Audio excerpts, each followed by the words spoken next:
Some startups go up, others go down. Welcome to GeekWire's Elevator Pitch, where 3 entrepreneurs pitch their businesses in the 42 seconds it takes to get to the top of Seattle's iconic Space Needle. Over the course of 9 episodes, we'll narrow the field from 27 entrepreneurs to 1 winner. In this episode of Elevator Pitch, presented by Smartsheet, we'll hear from 3 startup founders as they pitch their emerging businesses to our panel of leading investors and entrepreneurs. Let's meet our judges. T.A. McCann, a serial software entrepreneur and professional sailor who sold his last company to Google and counts Rival IQ and more than a half-dozen other startups to his name. Richard Tate, the motorcycle-riding Scotsman and mastermind behind the hit board game Cranium, who now stirs up new ideas inside Starbucks. Heather Redman, power broker and former Getty Images executive who cuts deals as managing director of venture capital firm Flying Fish Partners. The clock is ticking. Jump on board and ride with us on the elevator pitch and find out which entrepreneur has what it takes to make it to the top. Hi, my name is Samir Manjure, co-founder and CEO of KenSci. KenSci is a risk prediction platform for healthcare. We are at 52 employees.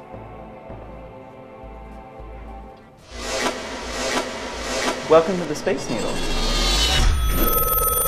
Imagine if a hospital system can predict who is going to get sick and how sick are they going to get. If you can predict, then you can potentially prevent. And not only that, but you can make better outcomes happen and reduce cost. KenSci is a risk prediction platform that ingests various kinds of healthcare data and predicts for clinical, financial, and operational risk. These insights are available as a system of intelligence back to the physicians and nurses as part of the care continuum. At KenSci, our goal is to improve outcomes and reduce cost. Our team of doctors and data scientists is hard at work to make that happen and fight death with data science.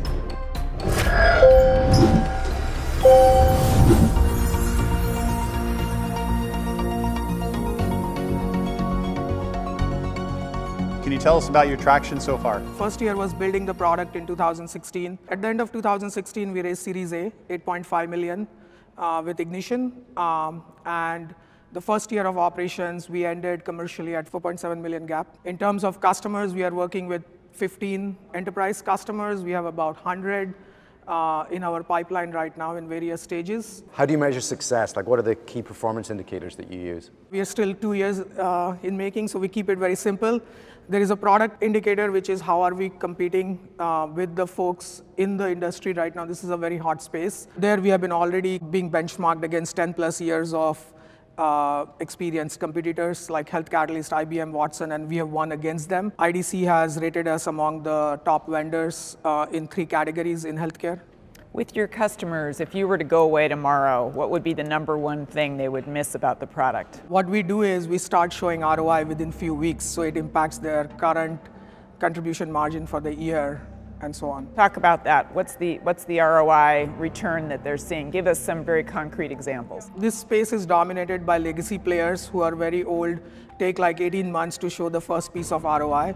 We are born in the cloud. We work very closely with Microsoft Azure, and we go and show those ROI within weeks. So we have narrowed down the conversation from months to weeks, and it's on their data with their things to say very concretely, here is $5 million of savings in congestive heart failure, 10 million in sepsis, and so on. So it's a very down at the cohort level, as well as at the patient level, saying here are the 100 patients you need to go after to make a difference. And what's the traditional sales cycle? How long is it? So traditionally in this industry, it has been 12 to 18 months, but we have completely disrupted the way we go about it through our channel mechanics with Microsoft and a bunch of other channels. We have reduced it down to 90 days. Great. Thank you. Thank you. Thank you so Thanks much. a lot.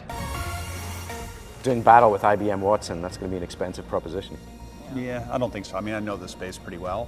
The biggest issue he'll run into is Epic saying that they're going to do it, and a big portion of their customers saying, we'll just wait around for Epic to do it. As soon as he gets momentum, the big player, the big behemoth in the space would just arrest the market in a way it's like, oh, we have that. Ours is good enough, and ours is good enough and free. And I'm skeptical on the sales cycle. I mean, this is sort of something you hear from SaaS providers all day long, right? That we've radically shortened the sales cycle. But basically what it means is we're going to give it away for free in a proof of concept, and then and then we're going to call that, you know, sort of a shortening of the sales cycle because we've sold something either, you know, way below cost or for free. My sense is that he would be able to articulate that clearer to get over the sales cycle. And here's somebody who entered this one. It took us this long to get to pilot, this long to get to full contract, this long to get to deployment, and then with that data to sort of get to, oh, okay, that is fast. And what is the unique nature about that company versus, you know, the Providence versus Mayo Clinic or somebody else?